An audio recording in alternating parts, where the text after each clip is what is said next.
So it appears that Marcus Rashford is now willing to fight for his place in the United squad. He's been bombed out. The manager has said that he doesn't want him. This isn't the first manager that has tried to get players out of the club. As I've previously said, the huge contracts we put players on means that it is nigh on impossible for those players to be sold because no other clubs are willing to pay those wages to anyone, let alone underperforming players. Rashford is on reportedly 350k a week. If we wanted to be super ruthless and terminate his contract, we'd have to buy it out. 2.5 years left on 350k a week is around, 350k is about 17 mil a year. It's about 50 million pounds. We'd have to pay 50 million pounds to terminate this guy's contract. So we've tried to loan him out. He's gone. He and his agent have gone around Europe shopping him, and it turns out he has overplayed his hand when he said that he's ready for a new challenge. It turns out no one really wants him, especially at that salary. So now all of a sudden, media reports that he's willing to fight for his position. He never actually wanted to leave. So obviously his agent, which is his brother, has been briefing the media. No, he wants to stay, he's ready, he's willing to fight, blah, blah, blah. If he'd just done it on the pitch, we wouldn't be in this situation. Overall, that whole situation is very sad. Marcus Rashford, a local player, what he did for the charity, or what he is associated with doing for the charity, it's such a sad situation, really, because it looks like a young man who had a lot of potential, who had a lot going for him, has really not fulfilled, or he's not going to fulfill what that potential, and it looks really sad. It looks like a tragedy, really. Either way, he's a player we need to move on, and by any means necessary, the club need to back the manager. They need to be on the same page, and they need to move him on. They need to find a solution. He cannot remain at the club, because that severely undermines the position of all the authority, and it again reinforces the idea of player power, of players having more power than any authority figure at Manchester United, which has been the case since Sir Alex retired. We need to move away from that. Another situation, or another case that follows similar to this, a bit more nuanced, but another case of a young man potentially getting too much too soon, in Alejandro Garnacho. Very young player, 20 years old, and in normal circumstances, even in this circumstance, okay, taking the story into account, he's been linked with moves to Napoli and now Chelsea. The links don't seem to be going away, which makes me believe that there's some truth to it. On top of that, it seems to be the case that he's open to a move. He doesn't feel that he's been treated very well by Manchester United fans and the environment. And on that, I have a bit of sympathy for him. Well, I have a lot of sympathy for him. I came up watching Ryan Giggs, David Beckham, all the class of 92. A young Wayne Rooney, a young Cristiano Ronaldo. Top players came through very young. But the scrutiny that this group of young players, Garnacho, Mainu, even to an extent Rashford, I felt, not even to an extent, Rashford, Martial, Pogba, a lot of our young players they're set up to fail. In fact, all of our players are set up to fail, and it's a lot more stark, a lot more pronounced when it's young players. The reason being, young players need a lot more support. They are going to be more inconsistent. They're going to be more fragile.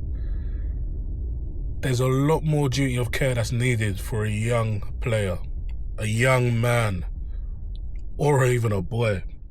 If we're being honest, a lot of them, the maturity is of a boy. They need more protection, and I don't think the environment at Manchester United is conducive to good youth development, to raising boys into good, decent young men, into upstanding grown men. Case in point, Mason Greenwood. Now, you're always going to have one or two wrong-uns or whatever. And there are other legends of football who have been proven to be wrong-uns. But then I would say, this might be controversial, but even in their crazy behaviour, they were protected better by the previous regime, as in Sir Alex Ferguson, David Gill, or even before that, Martin Edwards, a little sandwiched in either side of a little stint of Peter Kenyon before he defected and went to Chelsea. But the point is, the institution of Manchester United protected players, or these young people, from themselves sometimes, and definitely from outside influence. And I don't believe our young players are given that protection. The institution is already broken. We've seen the damage that the Glazers have done. The institution is completely broken. So there's no stability there. But then, as a club, and then our position as fans, I don't think we protect our young players as well as we could. And I think we need to look at ourselves at that, about that. Because I'm seeing a lot of criticism of Kobbie Mainoo. That young man has proven to just be quite a professional. He just does his job. You don't see, I'm not a social media guy, but you don't see much of him making up noise. You don't hear any stories of him being out in clubs or doing nonsense or whatever. He just seems to be a guy playing his football. He's having a tough second season, but he had another quite long-term injury at the start of the season. Also, what do they call it? Second season syndrome, where a player after his rookie year, players tend to struggle in their second season. That's a thing that's always been known. Let's be a bit patient with these young players. So on the Garnacho thing, I do have sympathy for him in that he feels a bit mistreated by fans. On the other hand, I look at other things, and he's made a lot of mistakes that lead me to thinking that he doesn't have the right mentality to make it at the very top. He's had bust-ups with not just this manager, apparently, but previous managers, or disciplinary issues, turning up late for meetings and training, and he's been linked with team leaks and a lot of insubordination and things that are not the kind of actions of a good teammate. So I do question his mentality. Now, in normal circumstances, I would persist with him. I don't think he's progressed in the last 18 months, but I'd also think, again, he's not been in the right environment to do the best that he can. And I also think he's been overplayed and over-relied upon. Not even just overplayed, but over-relied upon at Manchester United. So I'm not entirely surprised by that stagnation.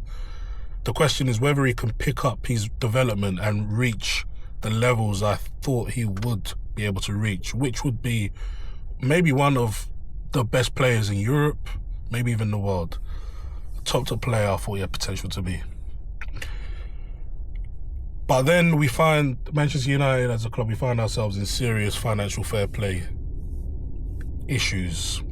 And we're faced with the question, the dilemma of if we are to be able to do anything in the January window and then furthermore in the summer window, we have to sell. And the way the rules are set up, you get most benefit from selling players that come from the academy, with Garnacho being one of them. If we get 60 to 70 million pounds for him, I'm of the mind that I think we should sell.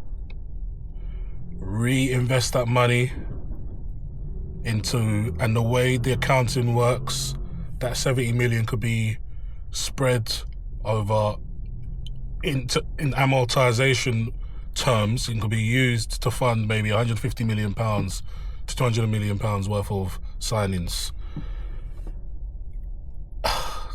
So we're weighing up what we could do with that money or that signing potential with how good we potentially think Garnacho can be.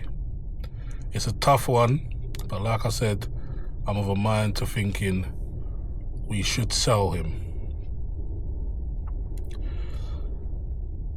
In normal circumstances, I would say let's stick with this young man. He's 20 years old.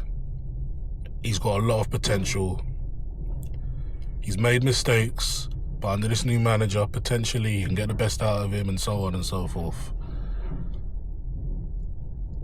But I just think with the financial fair play situation as it is, there's more benefit in selling him. And then with, in my opinion, the questionable attitude and mentality, I'm of a mind to let him go. Reluctantly. I did mention that does kind of make me think though. Like I said, as a fan base, we need to really consider how we're treating our players, because I think that we build them up too high, put them on unrealistic pedestals, and when they inevitably have a dip, as they are humans, we bury them. And for a young man that's not even from this country, I mean, I've never lived in Argentina. He's not even from this continent. I can't imagine what it would be like for myself and for my family. And the families get it the worst. They feel it the worst because they feel so powerless. So I really think we need to consider how we're treating our players. We don't need to build them up so high. And at the same time, when they do have a bit of problems with their form, let's look after them. Let's get behind them like we looked after David Beckham, like we looked after Andy Cole. 5 chances to score 1 goal. What rubbish. One of the greatest strikers Premier League history. We looked after him like we looked after Wayne Rooney when the media were constantly on him. Let's adopt that approach a bit better now. Let's get back into that. Peace.